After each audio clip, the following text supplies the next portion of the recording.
Но сегодня мы находимся в музее спорта нашей республики, который основал Валерий Пантелеймонович Кошнев.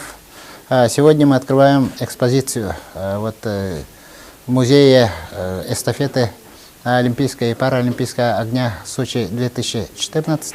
Для подрастающего поколения, те, которые будут ходить, смотреть, те, которые занимаются спортом, это очень значимо, необходимо знать историю. В экспозиции отражены те моменты, которые были зафиксированы во время эстафеты Олимпийского огня.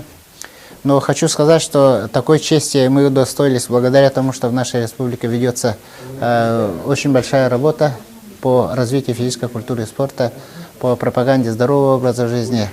И то, что руководство поддерживает, мы в нашей республике проводим такие крупные мероприятия, как «Дети Азии». Уже с 1996 года, со столетия начала Олимпийских игр.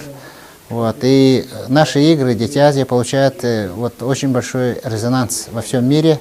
В последнее время на уровне Международного олимпийского комитета имеем серьезную поддержку правительства Российской Федерации. Я был удивлен, когда мне предложили принять участие в паралимпийской эстафете. Но я думал, что принимают участие только инвалиды.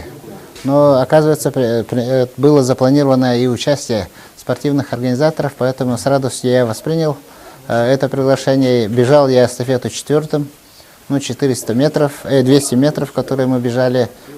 И сегодня я факел, который нес на эстафете, подарил этой экспозиции, музею на память, чтобы подрастающее поколение видели, смотрели, какие были факелы. Это все-таки история.